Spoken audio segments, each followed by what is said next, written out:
प्रभु से मिलाप आप करवाते हैं। हाँ जी। कैसे करवाते हैं आप?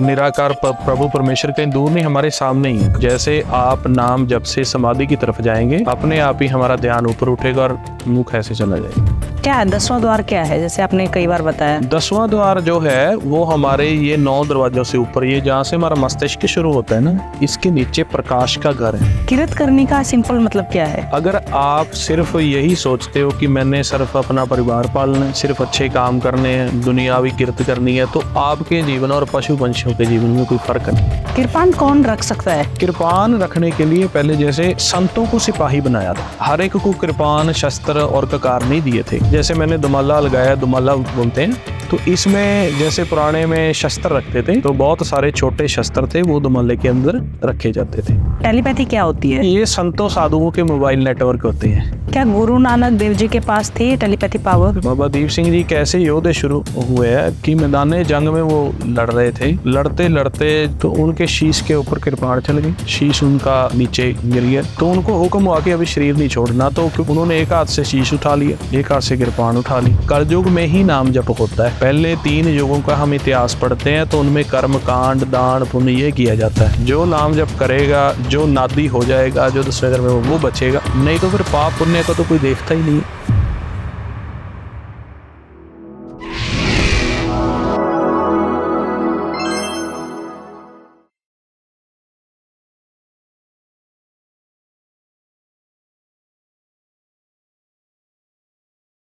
जय माता दी। जी, वाहिगुरू जी का खालसा, वाहिगुरू जी की फतेह।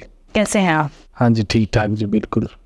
मैं अभी पॉडकास्ट स्टार्ट होने से पहले जैसे आपके स्टूडेंट है तो मैं उनसे बात कर रही थी, तो उन्होंने बताया कि जब वो आपके पास आए थे तो उन्होंने सिर्फ इतना सुनकर ही वो आए थे कि प्रभु से मिलाप आप करवाते हैं। हाँ जी। तो कैसे करवाते हैं आप? हाँ जी, देखिए कि मिलाप करवाने के लिए कि एक मैं कह सकता हूँ कि एक मेरी तो कोई हैसियत नहीं है, लेकिन मिलाप जिन्होंने किया, जब हम उनके कहे के मुताबिक चलते हैं, जैसे गुरबाणी गुरु ग्रंथ साहिब में जो ज्ञान दिया हुआ है, ब्रह्म का ज्ञान दिया है, या जो साधुजन हमारे को दृढ़ करवाते हैं, तो हमारा मिलाप हो जाता है। ये एक प्रैक्टिकल की बात है कि जैसे हम गुरु ग्रंथ साहिब जी को आधार बना के चलते हैं, तो जब बानी को हम सारा पढ़ते हैं तो उसमें हमारे को ये सबसे पहले बताया जाता है कि आपका और उस परमेश्वर का विछोड़ा कैसे है, आप उनसे बिछड़े कैसे हुए हो। तो मिलाप की बात तो तभी शुरू होगी, क्योंकि हमारे को तो पता ही नहीं कि हमारा मालिक से विछोड़ा है, हम उनसे बिछड़े हुए हैं, तो हम तो अपने आप को संपूर्ण मान के बैठे होते हैं। तो गुरबानी हमारे को बताती है कि आप जो ये 3 तरह की माया है, रजोगुणी माया, तमोगुणी और सतोगुणी माया, त्रैगुण माया इसको बोलते हैं। आप त्रैगुण माया के विचारों में फंसे हुए, कभी किसी विचार में, कभी किसी विचार में, उसी के साथ ही कर्म में, बंधन में बंधे हुए सांसारिक मोह माया में आप चलते रहते हो। और आप एक भी श्वास, आपके श्वास गिनती के हैं, एक भी श्वास आपका उस नाम सच, उस परमेश्वर की याद में जमा नहीं हो रहा है। आप जितना भी धन लेके आए हो, क्योंकि ये मानस जन्म आपको बहुत ज़्यादा पीछे आपने बेनतियाँ, जोदड़ियाँ, अर्ज़ोइयाँ की हैं, और काफ़ी लंबा समय, जिसे हम 84 लाख यून का जन्म मरण कहते हैं, तो प्राप्त हुआ है। तो फिर वो बताते हैं कि मिलाप कैसे है। तो मिलाप वो बताते हैं कि जब आप इन विचारों से ऊपर उठ के, आपके शरीर को 10 दरवाज़ों का बनाया हुआ है। 9 दरवाजे तो जो है, 2 आँखें, 2 नाक, मुख, 2 कान, 2 मलमूत्र इंद्रिय, ये 9 दरवाजे बाहर मुखी हैं, माया के देश में चलते हैं, माया के विचार लेते हैं, देखते हैं, उन्हें महसूस करते हैं। जो 10वां है, जहाँ पे हमारे सब के अंदर आत्मक प्रकाश है, जहाँ दिन रात वो अनहद वाणी नाद चल रहा है, जहाँ दिन रात वो सूक्ष्म मुक्त अमर अजूनीर वो सोल बैठी हुई हैं, हाँ जी, जो मुक्त हो चुके हैं, जीवन मुक्त हो चुके हैं, आप वहाँ पर अपने ध्यान को केंद्रित करो। आप यही करने आए हो, क्योंकि हम जैसे पहले भी बात कर रहे थे कि जितनी देर तक हमारे पास श्वासों का धन है, वो धन खत्म होने से पहले पहले, क्योंकि एक ही धन है हमारे पास श्वासों का, अगर श्वास का धन खत्म हो गया तो ये तो किसी काम का नहीं है। अगर हमारा ध्यान उस सच निराकार परमात्मा में जुड़ जाता है तो ठीक है, नहीं तो नेक्स्ट आपकी फिर कोई ना कोई जून होगी, वो कोई भी जून हो सकती है आपके कर्म के मुताबिक। तो विचारों से ऊपर उठ के जो हमारे अंदर दसम द्वार, जिसको थिरकर, अविनाशी नगर, बेगमपुरा, अलग अलग नामों से पुकारा है, वहाँ पे हमने ध्यान को कैसे लेके जाना है, मंत्र जाप के द्वारा, विचारों से ऊपर उठ के। तो वो जब हम प्रैक्टिकल करते हैं तो हमारा प्रभु मिलाप होता है। तो ये हमारे सहयोगी आए थे, और भी काफ़ी गुरुमुख आते हैं, तो हम उनको पहले गुरबानी के मुताबिक कि हमने विचारों से ऊपर कैसे उठना है, क्योंकि विचार ही बंधन है। विचारों की वजह से ही हमारा मन जो है वो कर्म की तरफ, माया की तरफ भागता रहता है। और निराकार प्रभु परमेश्वर कहीं दूर नहीं, हमारे सामने ही है। आप और हम बैठे हैं ये स्पेस में, खाली खला में, उनकी जोत हमेशा यहाँ पे सर्वमान है। क्या आप भी अपनी पास्ट लाइफ जानना चाहते हैं? क्या आप भी जानना चाहते हैं कि क्या कर्म करके आए थे जिसकी वजह से ऐसी जिंदगी मिली है, अच्छी या बुरी? क्या आप भी अपने फ्यूचर को जानना चाहते हैं? आपकी लाइफ में जो भी प्रॉब्लम चल रही है, बहुत टाइम से किसी कंपेटिटिव एग्जाम की मेहनत कर रहे हैं बट उसमें सक्सेस नहीं मिल रही है, उसमें आपको जो अचीव करना चाहते हैं वो नहीं मिल रहे हैं। कोई बिजनेस आपने खोला था लेकिन वो बिजनेस वैसे का वैसा ठप हो गया है, शादी नहीं चल रही है, सोलमेट कौन है, कभी आया भी था लाइफ में या आना है? इन सारे सवालों के जवाब आपको आकाशिक रीडिंग में मिलेंगे। यस, मैं बात कर रही हूँ आकाशिक रीडिंग की। आकाशिक रीडिंग में बेसिकली होता क्या है? आकाशिक रीडिंग में आपकी सोल की जर्नी का पता चलता है, आपकी आत्मा क्या कर्म करके आई थी, जिसके बेसिस पे आपका फ्यूचर पता चलता है कि आपको क्या करना चाहिए, कौन सा बिजनेस आपके लिए सबसे बेस्ट है, कौन से बिजनेस में आपको तरक्की मिलेगी, आपका सोलमेट कौन है, कैसे पहचाने उसे, वो कैसा दिखता होगा। तो जब भी वो आपकी लाइफ में आए उसे जाने नहीं देना है, उसी से शादी करिए। किसी गलत इंसान से शादी करके जिंदगी भर मत पछताइएगा। अगर आप अपने किसी लव्ड वन से जो इस दुनिया में नहीं है, आप जानना चाहते हैं कि उनकी डेथ क्यों हुई, क्या उनकी कोई इच्छा थी, वो मुक्त हैं भी या नहीं भी, इन सारे सवालों का जवाब आपको सिर्फ और सिर्फ मेरे पास मिल सकता है। बहुत वास्ट एक्सपीरियंस के साथ मैं बात कर रही हूँ डॉक्टर ममता, जिसने आकाशिक रीडिंग को एक नई पहचान दी है, हर एक इंसान तक पहुंचाया है। तो अगर आपको भी अपना अपॉइंटमेंट चाहिए, आपको भी बुकिंग करनी है, तो आपको नीचे वेबसाइट दिख रही होगी, नंबर्स दिख रहे होंगे, आप कॉल कर सकते हैं, अपनी प्रॉब्लम बता सकते हैं। इसमें बच्चों की भी रीडिंग हो सकती है, बच्चों की भी रीडिंग की जाती है। अगर आपका बच्चे को कोई प्रॉब्लम है, ऑटिज्म से सर्वाइव कर रहा है, या क्यों है ऐसा वो बच्चा, क्या किस्मत की आपने क्या ऐसे दान पुण्य किए थे जिसकी वजह से आप इतने सौभाग्यवती हैं, जो भी आपके सवाल हैं वो उन सब सवालों के जवाब आपको आकाशिक रीडिंग में मिलेंगे। जय माता दी। तो जब ध्यान करते हैं जी, तो जैसे हर कोई यही कहता है कि जब ध्यान में बैठते हैं तो सबसे पहले तो ख्याल आने शुरू हो जाते हैं, विचार आने स्टार्ट हो जाते हैं। वो कुछ ऐसी चिंताएं होती है जो आप कहीं पे भी बैठ लो वो निकलेगी नहीं, तो उसको कैसे किया जाए? हाँ जी, यही बात हम कर रहे थे। माया दो प्रकार की होती है। त्रैगुण माया थी ना, रजोगुण, तमोगुण, सतोगुण माया, ये दो प्रकार की है। एक अस्थूल माया, एक सूक्ष्म माया। अस्थूल माया तो हम देखते हैं जैसे कि पहले भी जिन्होंने प्रभु में लाभ करने के लिए यत्न किए, तो जैसे जंगल में जाके वास कर लिया, पानी में खड़े हो गए, घर गृहस्थ को छोड़ दिया, कि अस्थूल माया को छोड़ दिया। अस्थूल माया से भाव है जो भी आप संसार में इन आँखों से देख रहे हो, कानों से सुन रहे हो, वो सब माया, जो कि आपके शरीर से शुरू होती है। जो दृष्टमान आकार आपको दिख रहा है, चाहे पशु पंछी हैं, चाहे मनुष्य है, चाहे आप समुद्र है, पहाड़ है, पर्वत है, धरती, आसमान है, सब अस्थूल माया। सूक्ष्म माया जो है वो हमारे विचार है, रजो तमो सतोगुण के। ये हमारा मन नहीं ले रहा, ये मन को जो हमारी काया में अंदर माया की ताकत है, जो काम क्रोध लोभ मोह अहंकार है, दूत जिन्हें हमें कहते हैं, वो हमारे को दे रहे हैं लगातार इल्यूजन में डालने के लिए। तो पता तब लगता है जब आप ध्यान शुरू करते हो, पता तब लगेगा जब आप मंत्र जाप शुरू करते हो। लेकिन क्योंकि आम आदमी को तो पता ही नहीं लगता कि मेरे को विचार आ रहे हैं, क्यों आ रहे हैं, कौन दे रहा है, कैसे रुकेंगे। तो ध्यान ही तब शुरू होगा जब आपके विचारों से आपका मन, आपकी सुरती, आपका चित्त अलग होगा।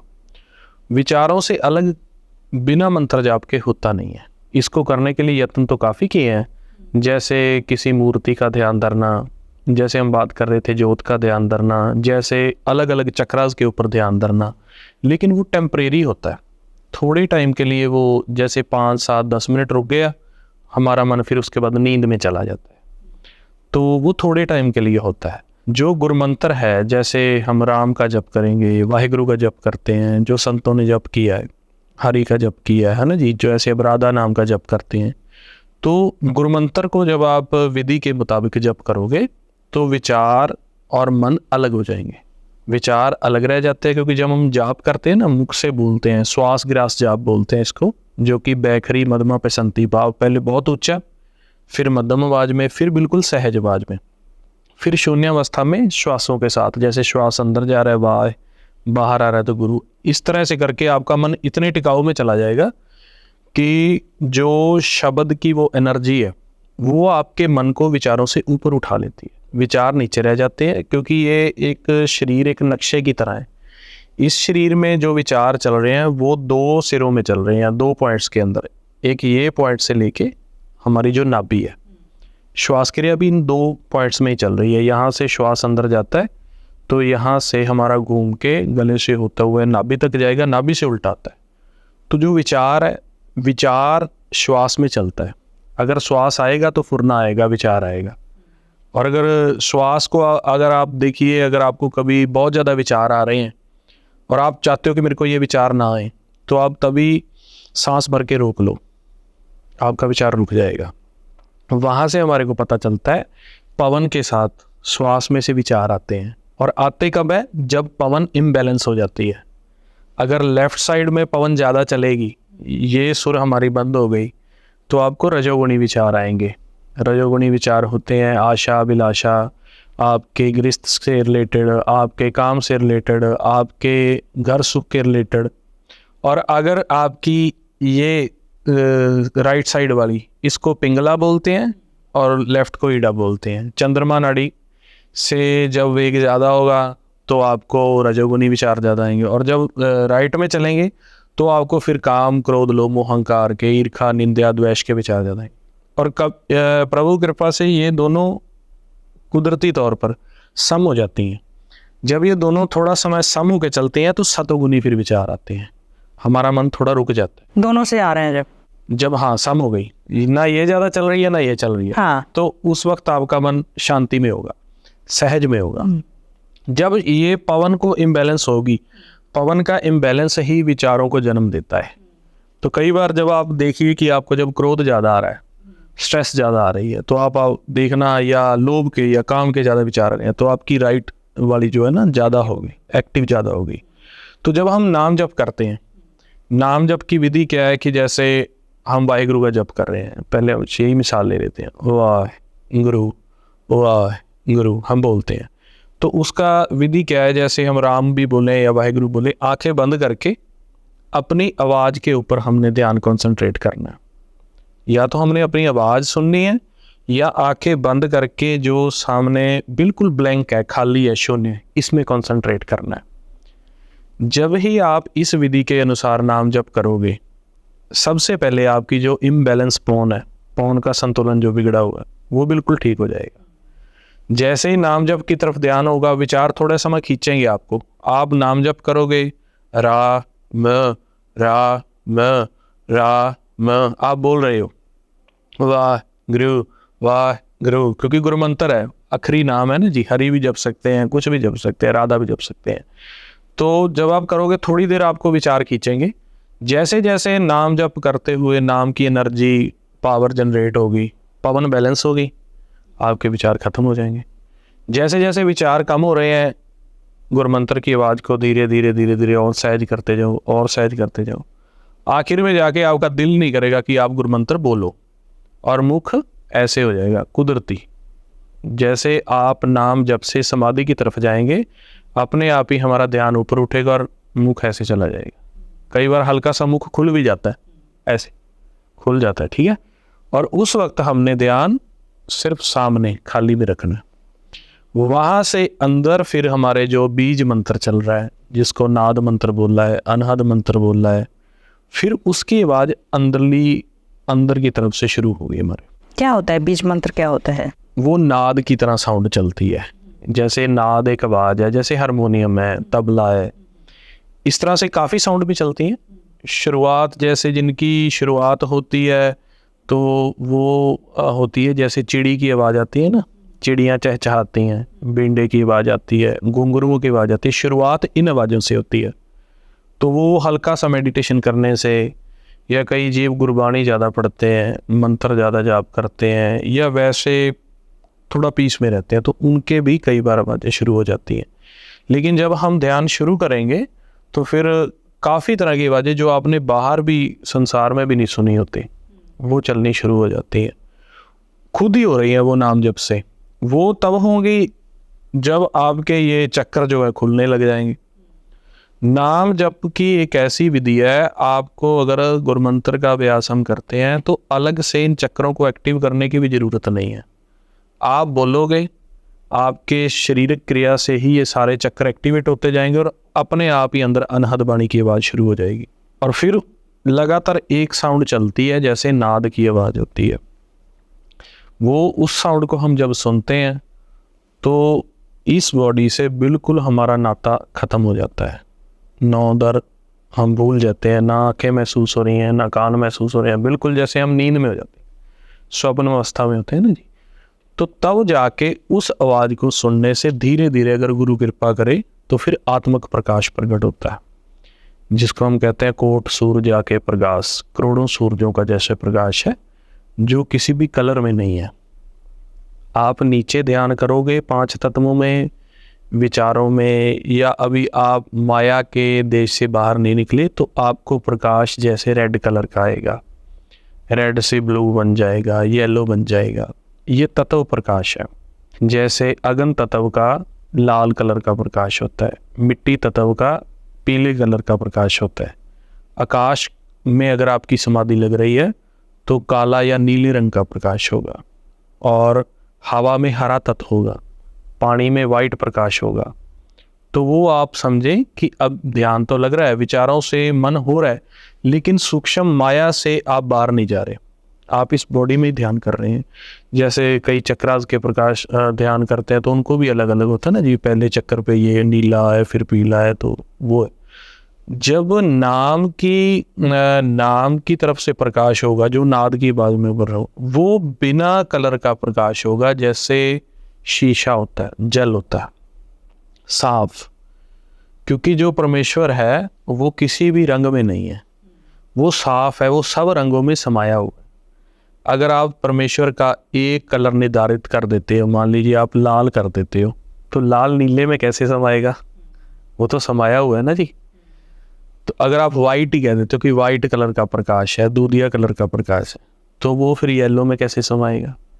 परमेश्वर का जो प्रकाश है उसका कलर नहीं है कोई, वो एक इतना तेज नूर है, जैसे बिल्कुल शीशा होता है, पानी होता है, वो हर कलर में समाता है, उसकी जैसा ही हो जाता है, खुद वो कलरलेस है।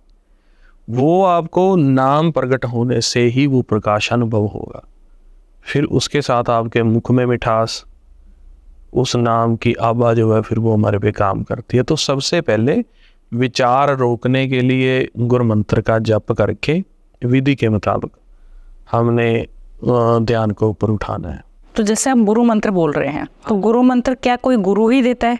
कलयुग में तो देखिए, जब हम गुरु ग्रंथ साहब महाराज में पढ़ते हैं तो उन्होंने इसको अखरी नाम बोला है। अखरी नाम, अखरी सलाह, अखरी ज्ञान गीत गुणगा, कि जिस हम ये कह सकते हैं कि जिस गुरुमुख ने या किसी गुरुसिख ने, संत ने प्रैक्टिकल किया हुआ है, जब हम उसके साथ जुड़ेंगे तो वो गुरुमंत्र देता ही है। तो वो ऐसा ही नहीं है कि जो गुरमत सिद्धांत, सिक्खी सिद्धांत है, भी आपको कोई मतलब देंगे भी, आगे किसी को बताना नहीं है, या गुप्त में देंगे, तो ऐसा नहीं। क्योंकि जब हम संगत में जाप कर रहे हैं, मान लीजिए कोई 1000-2000 आदमी बैठा है, तो आप उनको जप कैसे करवाएंगे? तो उसमें फिर जो सिक्खी में ये है कि जिसने मिलाप किया हुआ है, जिसका खुद का वास 10वें द्वार तक है, आत्मक वास तक है, आप उसके साथ जुड़ के गुरुमंत्र जप कर सकते हो। क्या है 10वां द्वार? क्या है, जैसे आपने कई बार बताया? हाँ जी, 10वां द्वार जो है वो हमारे ये 9 दरवाजों से ऊपर, ये जहाँ से हमारा मस्तिष्क शुरू होता है ना, इसके नीचे प्रकाश का घर है जी। जिस घर में कोई भी जैसे दृष्टमान कोई दीवार नहीं, कोई धरती नहीं, कोई आकाश नहीं, केवल प्रकाश, लाइट है, और उसमें लाइट की सोल जो समा जाती है। क्योंकि जो हमारा मन है वो 5 तत्व का प्रकाश है, मन भी ज्योत स्वरूप है, और ये दुनियावी जो शरीर है ये भी 5 तत्व से बना है। जो मन है, ज्योत के ऊपर भी सूक्ष्म 5 तत्व है। तो मन ही दसम द्वार में टिक सकता है, क्योंकि ये शरीर तो दृष्टमान धरती पे रह सकता है। दसम द्वार जो है वो आप खुली आंखों से, जब हमारी दृष्टि सम हो जाती है, दिव्य दृष्टि जिसको कहते हैं, दिव्य दृष्टि, तो आप देखोगे ये स्पेस में सारा ही समाया हुआ है। खाली प्रकाश, जहाँ पे प्रकाश ही प्रकाश है, अनहद वाणी चल रही है, उसमें दृष्टमान कोई भी चीज़ नहीं है, कोई कलर नहीं है, साफ है, उसको हम दसम द्वार कहते हैं, जहाँ हमारे मन की मोक्ष मुक्ति है। जैसे गुरु ग्रंथ साहिब है तो हम उसको एक बुक की तरह नहीं मानते हैं, हम मानते हैं कि एक लिविंग गुरु हैं। बिल्कुल नहीं। तो आप बताएंगे इस बारे में कि ऐसा क्यों है? हाँ जी, क्योंकि देखिए जो एक आम संसारिक किताब होती है ना जी, तो उसमें जो है संसार की बातें, संसार का ज्ञान होता है। जागत गुरु इनको इसीलिए कहा जाता है कि जो इनके वचन, इनकी वाणी को पढ़ के इनके शब्दों की कमाई करता है, वो अंतर्गत जो हमारे आत्मिक जागृत गुरु निरंकार है उससे मिलाप कर लेता है। इनके जो एक एक वचन जो इनमें लिखा हुआ है वो जात मजहब से ऊपर उठा के, ये नहीं, क्योंकि जैसे देखिए कि कबीर साहब थे, नामदेव जी थे, रविदास जी थे, ये गुरु नानक देव से पहले हुए हैं, कोई 50 साल पहले, 100 साल पहले। लेकिन जो गुरु ग्रंथ साहब की बानी को इकट्ठा करके लिखा गया ना, वो 5वें गुरु अर्जन देव जी ने लिखा। अब 5वें गुरु जी का जन्म जो है 15वीं ईस्वी में हो रहा है, कबीर साहब का, नामदेव जी का 12वीं 13वीं ईस्वी में हो रहा है। तो अपने से 200-300 साल के पहले के जो भक्त संत सतगुरु गुरुमुख हुए हैं, उनकी वाणी को भी बीच में दर्ज कर रहे हैं कि जो हम बात बता रहे हैं इसका प्रचार पहले भी संतों ने, गुरुमुखों ने किया है। और जो इनमें एक एक वचन है वो जागृत गुरु, लिविंग गुरु इसलिए कहा जाता है कि हमारे मन को ये 84 लाख जोन से, नरक स्वर्ग से ऊपर उठा के मोक्ष प्राप्ति करवाते हैं, इसी करके कि जागृत अवस्था में ले जाते हैं। जैसे संसार माया में सोया हुआ है, तो हमारे मन को जो ऊपर उठा के ले जाता है, तो इसलिए वो पूजनिक भी हो गए। क्योंकि गुरु गोविंद सिंह जी जब इस संसार से गए तो उन्होंने जब प्रचार करके देखा, उन्होंने देखा था कि संसार में बहुत सारे ऐसे कच्चे गुरु बने हुए हैं जो सिर्फ अपनी लस्ट के लिए सबको लूट रहे हैं, नाश कर रहे हैं, उनको खुद बेत नहीं है। जैसे हम शास्त्रों में काल नेमी कहा जाता है, काल नेमी गुरु थे ना जी, काल को दृढ़ करवा रहे हैं लेकिन भेद किए हुए।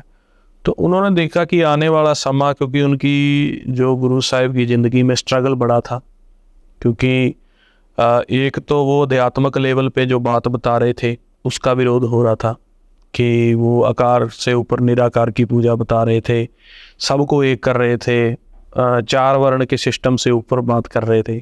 दूसरी तरफ फिर क्योंकि वो गौ गरीब की रक्षा करते थे, तो राजनीतिक लेवल पे भी उनका बहुत विरोध हो रहा था, क्योंकि राजनीतिक लोगों को लग रहा था कि ये हमारा राज ख़त्म करके खुद का राज स्थापित करना चाहता है। ठीक है जी। तो उन्होंने जब देखा कि आने वाले समय में तो ऐसा बहुत हो जाएगा, तो फिर इसीलिए उन्होंने जो सतगुरु की, जो गुरुमुखों की वाणी है, उसी को ही गुरु का दर्जा दिया कि हमारे बाद जो सतगुरु का दर्जा है वो गुरुवाणी को है। भी जो विचारेगा, जो पढ़ेगा, जो इनके आदेश के मुताबिक चलेगा, वो गुरु सतगुरु निरंकार से मिलाप कर लेगा। ठीक है जी। और ये सत्कार योग है। तो इसी करके फिर गुरु ग्रंथ साहिब जी को जागत ज्योत गुरु माना जाता है जी। किरत करने का सिंपल मतलब क्या है? किरत, देखिए किरत तो ना जी, किरत का मतलब है कि काम करना। सिंपल किरत करने को सिक्खी में, गुरमत में तरजीह नहीं दी गई। सिंपल जैसे काम कोई भी जीव कर रहा है, वो तो सारा संसार कर रहा है, पशु पंछी भी कर रहे हैं, और हमारे से बेटर किरत करते हैं वो। क्योंकि देखिए आप, वो ना तो अपना कोई अलग से मॉडर्न घर बनाते हैं। आप देखेंगे कि जो 2000-5000 साल पहले चिड़ी घोंसला डालती थी, आज भी वही डाल रही है। कीड़े मकोड़े जिन है नहीं नीचे धरती में रहते थे, आज भी वैसे ही रह रहे हैं। कोई कपड़ा नहीं वो पहनते, कोई वो गर्मी सर्दी को नहीं ऐसे करते, अब गर्मी है, अब सर्दी है।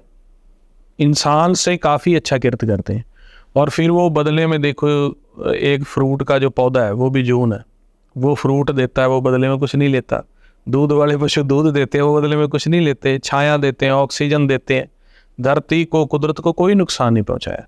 लेकिन इतनी अच्छी, इतनी सहज में किरत करते हुए भी उनको मोक्ष प्राप्त नहीं होता। ठीक है ना जी। पशु पंछी किसी को कुछ नहीं कहते, अपने ही परिवार तक संबंध रखते हैं, शाकाहारी पशु पंछी भी हैं, मांसाहारी भी हैं, लेकिन उनको मोक्ष प्राप्त नहीं है, वो सिर्फ अपनी ज़िंदगी तक सीमित है। तो गुरबाणी हमारे को उनकी उदाहरण देती है कि अगर आप सिर्फ यही सोचते हो कि मैंने सिर्फ अपना परिवार पालना है, सिर्फ अच्छे काम करने हैं, दुनियावी किरत करनी है, तो आपके जीवन और पशु पंछियों के जीवन में कोई फ़र्क नहीं है। आप धर्म की किरत करो।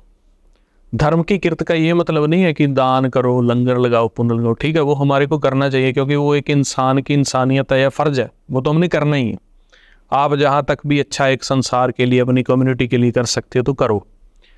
उन्होंने कहा है कि किरत करते हुए सच से मिलाप करना है, तो आपकी किरत आपका जीवन प्रमाण होगा।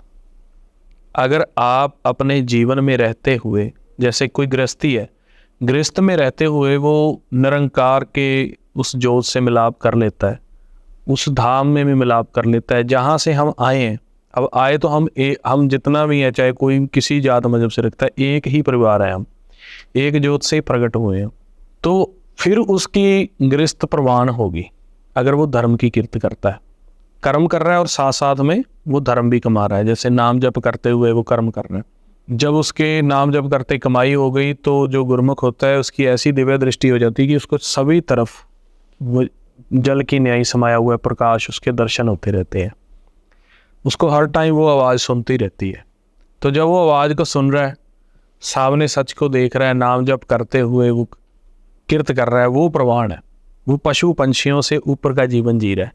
क्योंकि पशु पंछी और सब अच्छे से अच्छा कर सकते हैं, लेकिन वो मोक्ष प्राप्त नहीं कर सकते, वो नाम जप नहीं कर सकते, वो सच में समा नहीं सकते, कर्म तक सीमित। तो इस करके किरत करो, नाम जपो, वंड के छको, ये सिद्धांत आया। अभी आप किरत करो कैसे? नाम जप करते हुए, अभ्यास करते, ब्रह्म ज्ञान लेते। तभी गुरुद्वारा साहिब बनाए भी, सुबह काम शुरू करने से पहले गुरुघर में जाओ, अभ्यास करो, गुरबाणी की शिक्षा लो, फिर आप अपना दिन शुरू करो। जब दिन की एंडिंग है तो फिर गुरुघर में जाओ, वहाँ अभ्यास करो, गुरबाणी की शिक्षा लो, तो फिर आप आराम करो। तो वंड के छको, वंड के छको तो मतलब कि जो आपके पास संसारी धन है उसमें से भी आप बांट के छको, और जो आपके पास ज्ञान है, आत्मज्ञान है, उसमें से भी बांट के छको। एक जीव नाम जप नहीं कर रहा, उसको ब्रह्म ज्ञान नहीं है, वो माया में तड़फ रहा है, वो तंग हो रहा है, विचार फुरने, क्रोध, लोभ, अहंकार के, तो आप उसको बताओ कि भाई ऐसे जीवन नहीं है कि ऐसे सुख मिलेगा। तन का सुख तो तू काम करके ले लेता है, मन का सुख कैसे मिलेगा? तो वंड के शकों का सिद्धांत आता है उसमें जी। और एक लंगर का जैसे सिखिज्म में मैंने देखा कि बहुत अच्छा, बहुत अलग कॉन्सेप्ट है कि लंगर सेवा बहुत आप लोग बहुत मानते हैं। हाँ जी, हाँ जी। ये इसका मतलब क्या है, कैसे शुरू कैसे हुई ये कॉन्सेप्ट? हाँ जी, क्योंकि जब गुरु नानक देव जी ने ना जी करतारपुर साहिब में से उन्होंने प्रचार शुरू किया था, जो कि अब पाकिस्तान में है।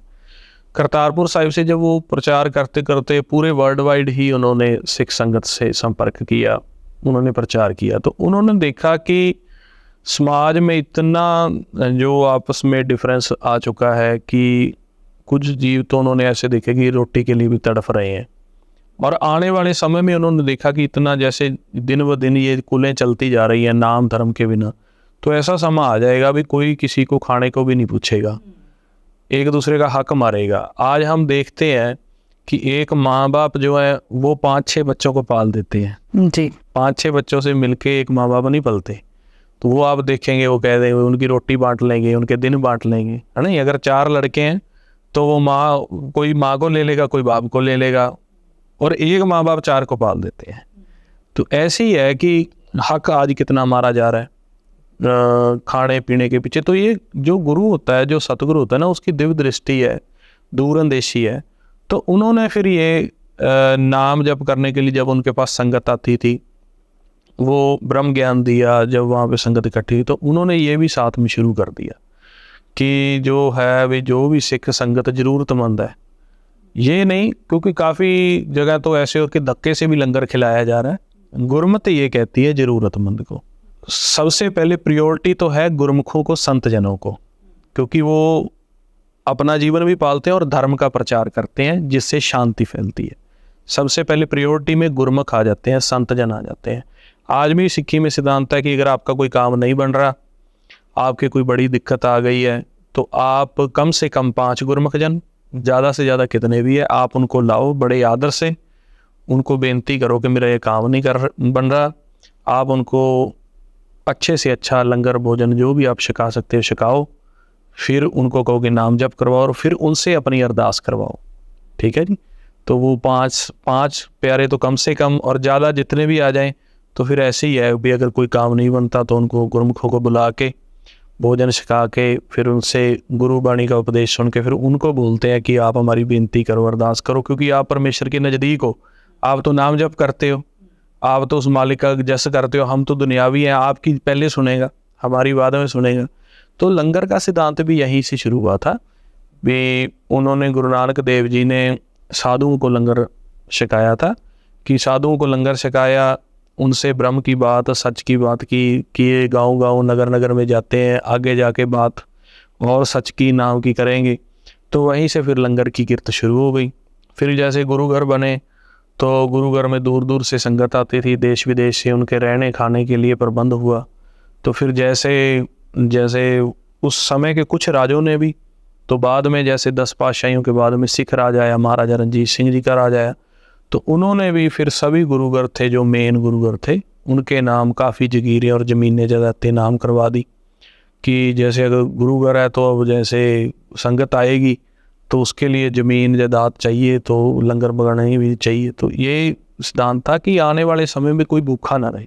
क्या लंगर सबको ग्रहण करना चाहिए?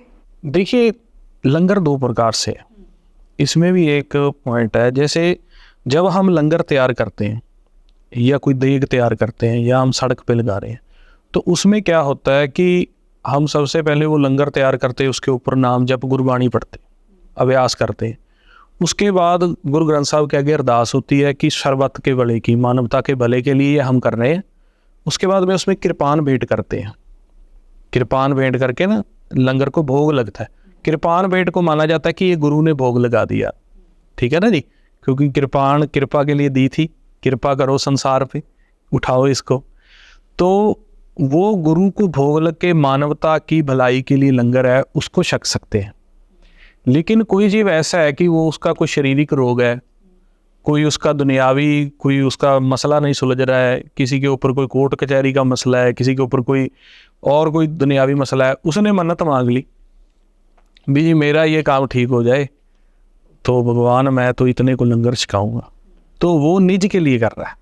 तो वो आपको देखना चाहिए कि ये गुरु की भेंट है मानवता के भलाई के लिए, क्योंकि उसमें तो गुरु की भेंट है मानवता के भलाई, कोई भी छके। तो वो उसमें अरदास में कहते भी हैं कि जो जी छके श्वास श्वास आपका नाम वाहिगुरु वाहिगुरु जपे। उसमें ये अरदास होती है भी जो भी आपका लंगर छके कृपा करना कि उसके मुंह से वाहिगुरु वाहिगुरु निकले।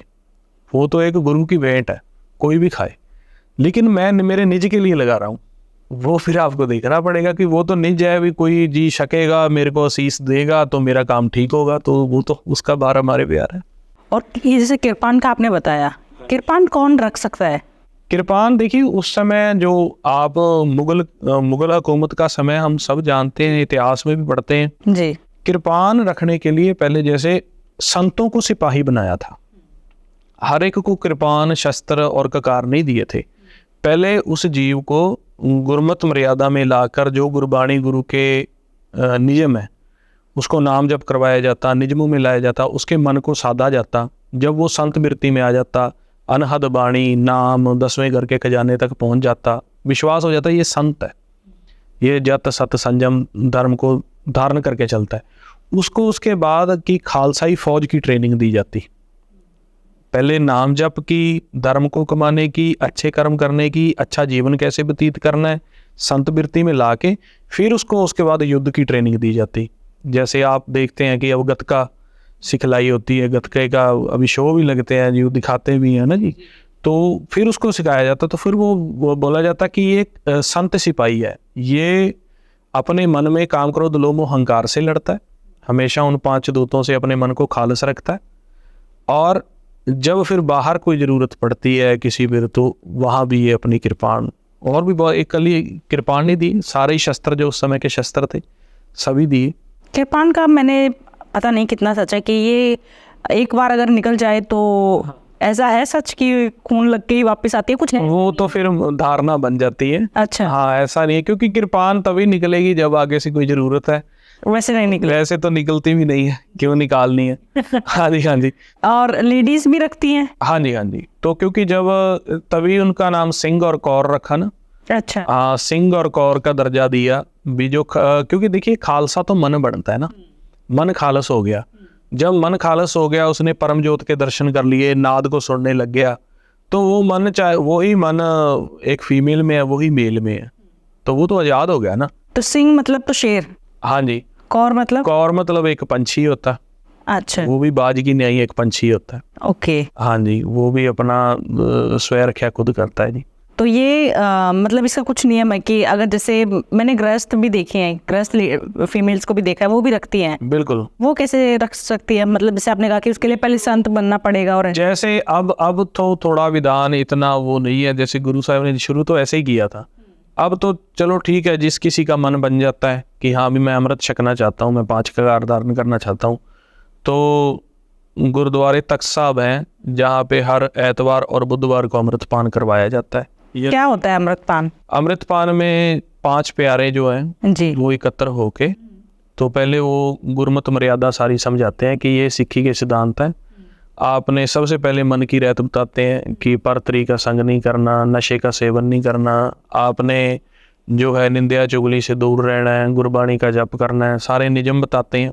नियम बता के उसके बाद जो है हमने अपनी रक्षा खुद कैसे करनी है, तो फिर उनसे सहमति लेते हैं, अभी आप ये कर लोगे, ठीक है। जैसे जो ये केशों की दात है, ये काल पुरख ने दी हुई है, ठीक है, तो इसकी रहत में रहना है, ठीक है। जैसे है वैसे ही इस शरीर को कबूल करना है जो कुदरत दे रही है, ठीक है जी। तो फिर जो कबूल कर लेते हैं, सहमत हो जाते हैं, तो उसके बाद फिर बाटा लेके उसमें जल डाल के, पतासे डाल के, खंडे से बाणी पढ़ते हुए खंडे से वो अमृत तैयार किया जाता है। तो फिर वो अमृत जो है छिकाया जाता है, जैसे 5 चूड़े मुख में, फिर आँखों में, फिर सिर में डाल के, फिर आप आज से जो है गुरु की शरण में हो, गुरु वाले हो, तो आपने गुरु के हिसाब से चलना है, मन मत जीवन को धारण नहीं करना। तो जैसे मैं तो पंजाब से ही हूँ, तो मैंने काफ़ी ऐसी लड़कियाँ देखी हैं जो केस की बांध लेती थी, और बहुत, जब ग्रेजुएशन वगैरह की बात बता रही हूँ, तो ये इतने यंग एज में कैसे स्टार्ट हो जाता है? देखिए, जो आप पहले भी बात कर रहे थे कि हर एक सोल के अपने कर्म होते हैं। आप यहाँ तक पहुँचे हो, मैं यहाँ तक पहुँचे हूँ, ये हमारा पहला तो कोई जन्म नहीं है। जी जी। महाराज कह रहे हैं 1,84 जोन सवाई, मानस को प्रभु बढ़ियाई। 84 लाख जोन में से हमारी अट्रैक्शन के ऊपर ही हमारा जीवन बनता है। अगर आप इस विजन में, इस कर्म में चल रहे हो, मैं इसमें चल रहा हूँ, तो हमारी अट्रैक्शन काफ़ी समय की होती है। हम सोच रहे हैं कि हम इधर जाएं, तो वो धीरे धीरे जैसे जैसे समय चलता जाता है, तो कुदरत हमारे ही विचारों को पूरा करती जाती है। बेसिकली यहाँ पे लॉ ऑफ अट्रैक्शन चल रही है, हर एक जीव अट्रैक्शन में है, चाहे कोई शराबी है, चाहे कोई गुरमुख है, चाहे कोई 84 लाख योनि है। आपकी अट्रैक्शन के मुताबिक कुदरत निर्धारित करती है कि इस अट्रैक्शन को कौन सी जून बेटर रहेगी, ठीक है जी। तो कुछ माया, फिर वो सारी माया की जूनें हैं, जैसे कुत्ते का स्वभाव बताया लोभ है, हाथी का स्वभाव बताया काम है, और बहुत सारी जूनों के, जैसे जो किसी की निंदा चुगली करता रहता है, वो कीड़े की जून है। ऐसे कई प्रकार की जूनें बताई हुई हैं, ठीक है ना। तो वो कई बार हमारी अट्रैक्शन पीछे से भगवान के मिलाप की रही होती है।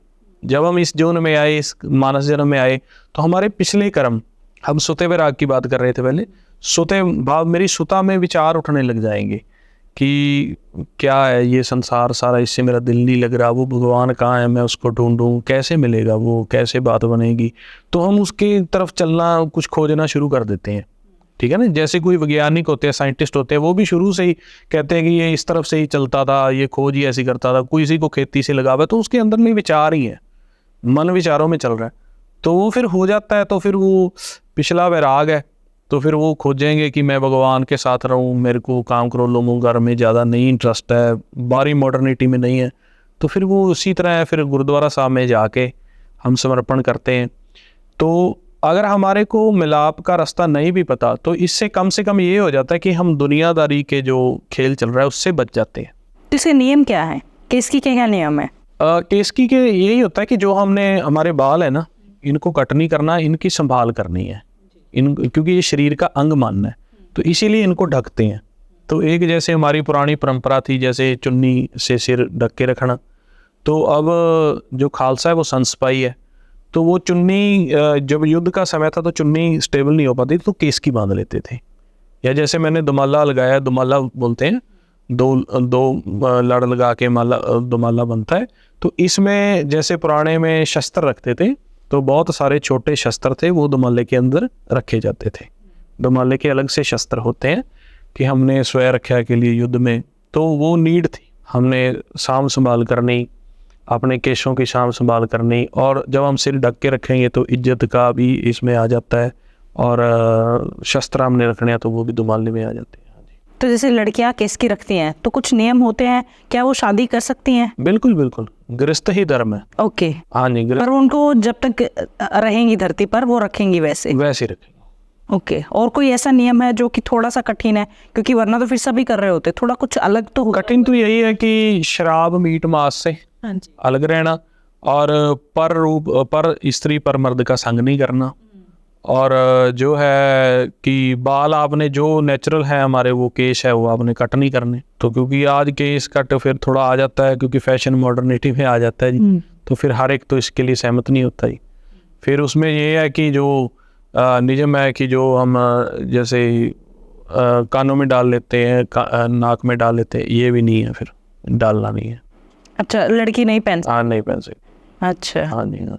और जैसे कुछ से मतलब कटवा लेते हैं बाल, जैसे या फिर वैसे पग पहन लेते हैं बट रियल में होते नहीं हैं। हाँ जी, हाँ जी। और वो प्रॉपर जैसे कह सकते हैं प्रॉपर सिख होने के बाद भी, तो इसको करवाने से पहले भी कुछ नियम या कुछ बोलना पड़ता है?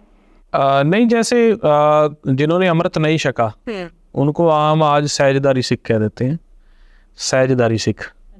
हाँ जी, कि ये सहजदारी है, ये दाढ़ी कटिंग करता है, ये बस वैसे पग बांध रहा है, भी बाल रखे हैं दाढ़ी नहीं रखी, कईयों ने दाढ़ी रखी है बाल नहीं रखे, वो तो फिर उसको अलग श्रेणी में डाल दिया गया है आज के नियम के मुताबिक। भी ठीक है, भी ये कभी समय आएगा तो आ जाएंगे, ये खालसा फौज में नहीं है। हाँ जी।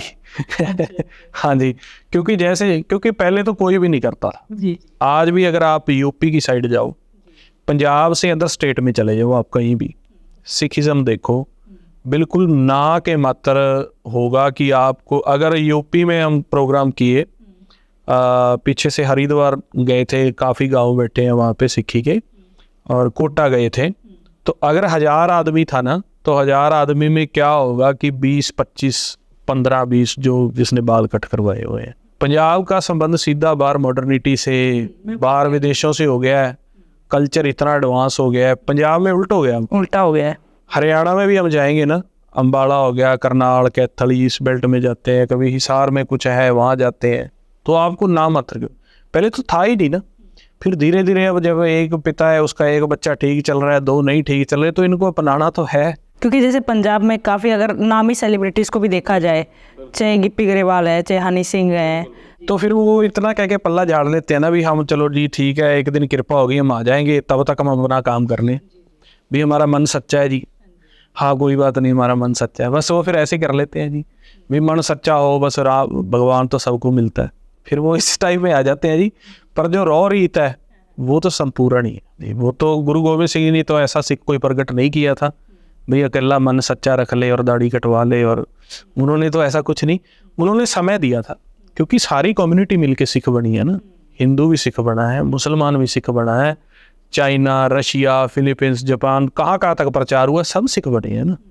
सारी कम्युनिटी को निरंकार का उपदेश दिया, जिन्होंने उस मुताबिक चले वो सिख बने, तो वो समय दे दिया जाता था, अभी आप चलो ठीक है, आपका मन नहीं बढ़ रहा, आप संगत करो, सिमरन करो। ये थोड़ी ना आप संगत भी नहीं कर रहे, सिमरन भी नहीं कर रहे, शराब को प्रमोट कर रहे हैं, लचरता को प्रमोट कर रहे हैं, फिर कहते हो मैं सहजदारी सीखूं, तो ये थोड़ी ना है जी। तो धर्म की आँख से तो ये नहीं है।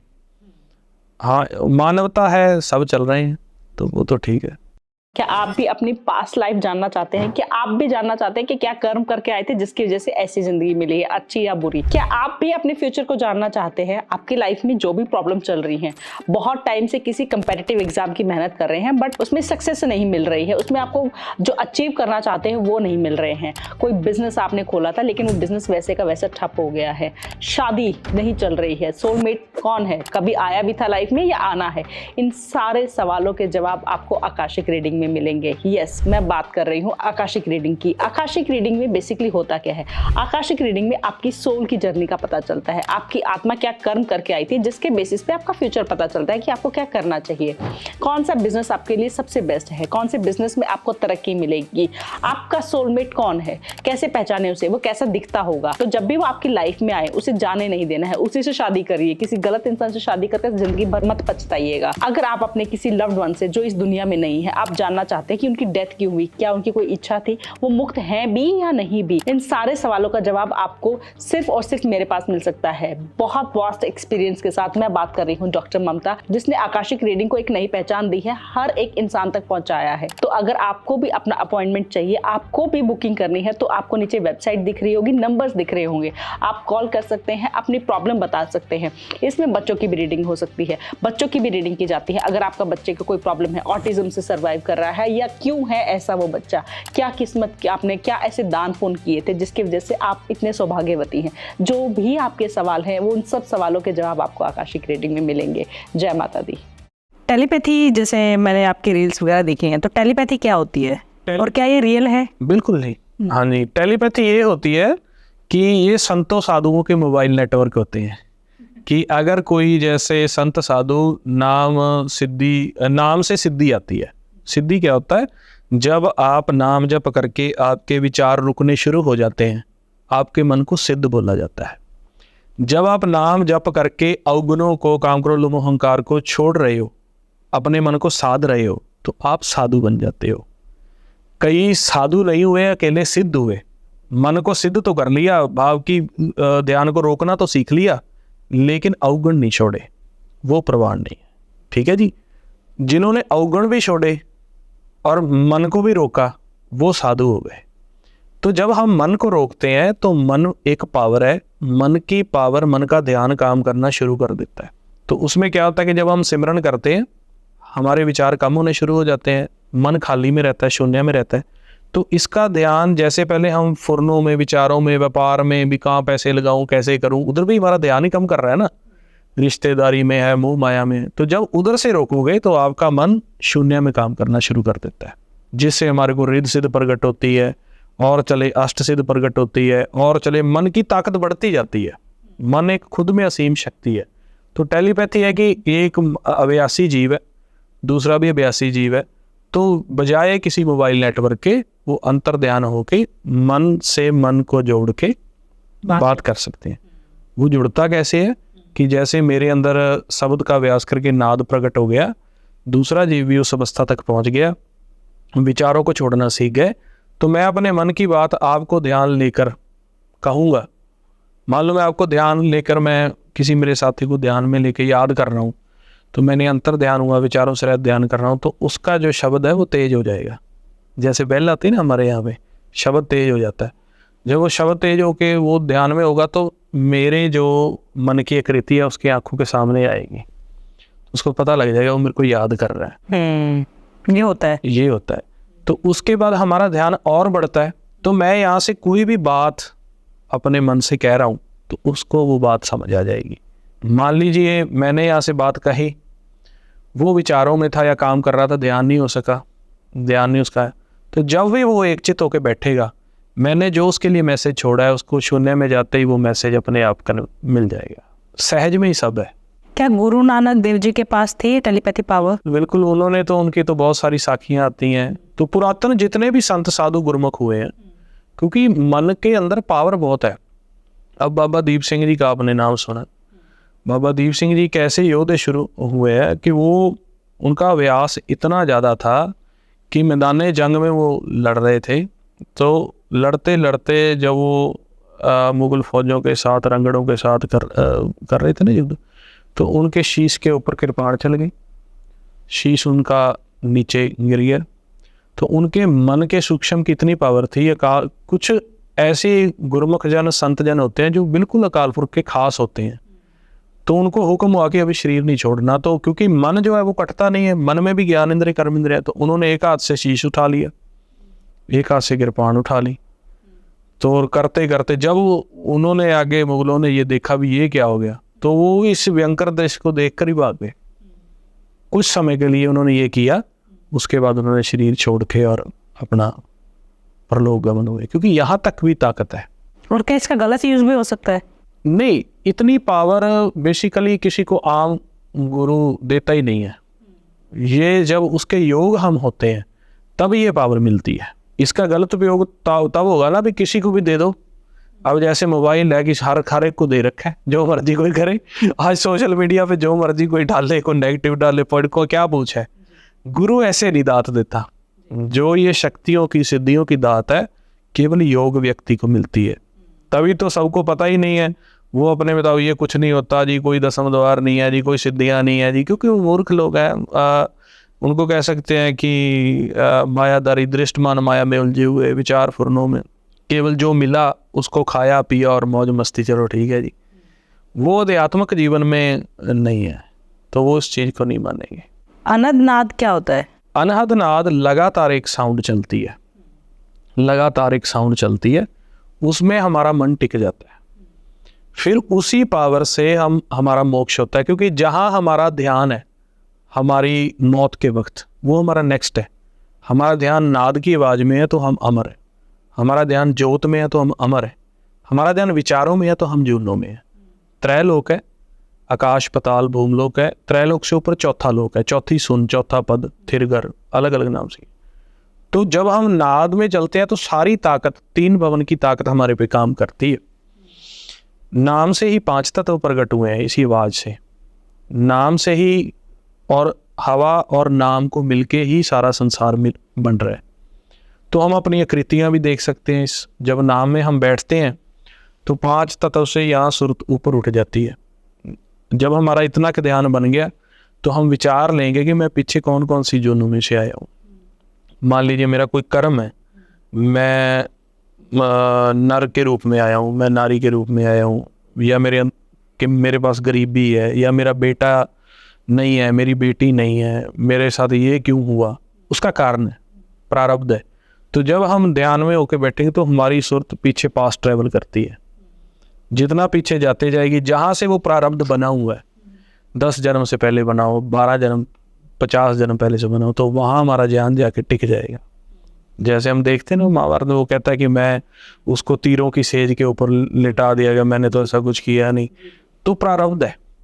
तो जिन्होंने भक्तों संतों ने भी ये प्रारब्ध देखे, तो उन्होंने भी बताया कि हम इस अवस्था तक आज हम एक गुरमुख के रूप में प्रचार कर रहे हैं, सीधा नहीं पहुँचे।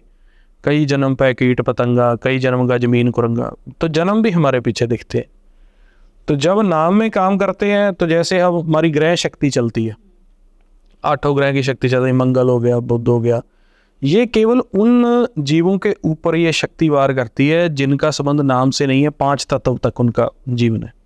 उनके ऊपर नेगेटिव पॉजिटिव वाइब दोनों करती हैं असर, क्योंकि उनका ऑरा नहीं बनता।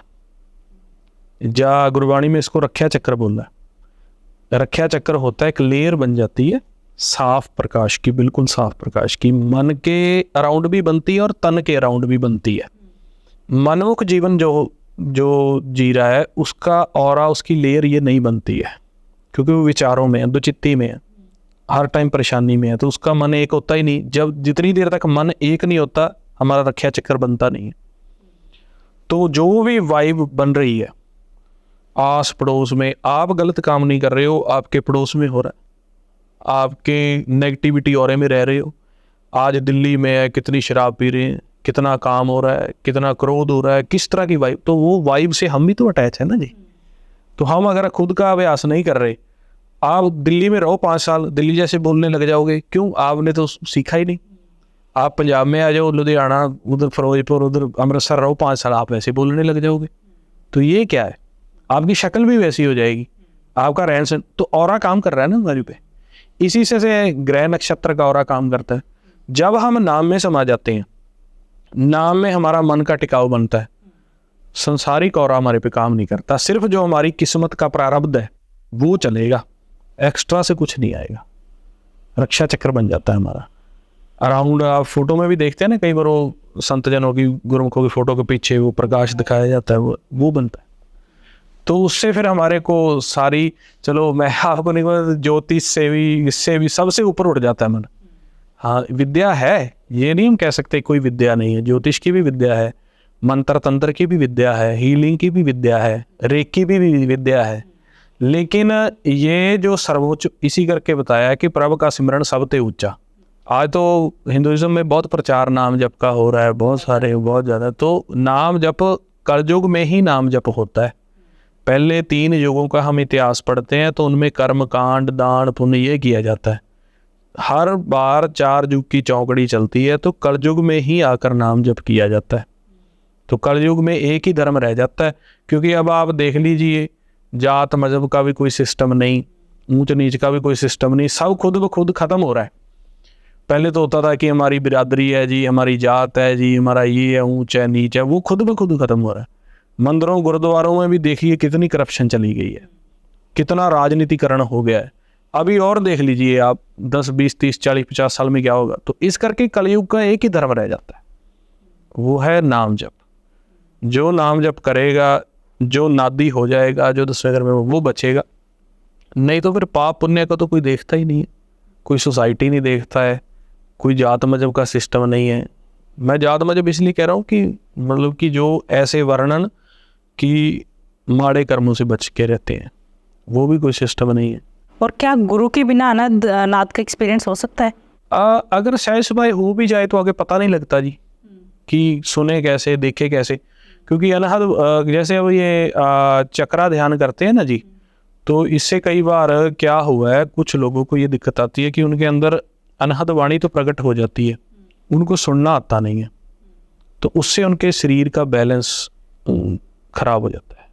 क्योंकि अनहद वाणी को विचारों से रहित होके हमारा मन ये श्वास से ऊपर उठ के सुन में जब बैठता है तब सुनना है। जब आप बॉडी में रह के सुनोगे तो बॉडी में खिंचाव, एंजाइटी, डिप्रेशन ये आ जाएगा। इसलिए गुरसिख टीचर की ज़रूरत होती है। और क्या अनंत नाद सुनना एक मतलब अगर कहीं साइन है वाहिगुरु से जुड़ने का? बिल्कुल, सारी कुदरत ही इसी में से प्रकट हुई है, सबके अंदर चल रहा है, सारी कुदरत में चल रहा है। पूरे स्पेस, पूरे ब्रह्मांड में कोई ऐसी जगह ही नहीं है जहाँ वो आवाज़ नहीं चल रही है। जब आप उसको सुन रहे हो तो आप मीन्स कि आप उसके नज़दीक जा रहे हो मालिक के।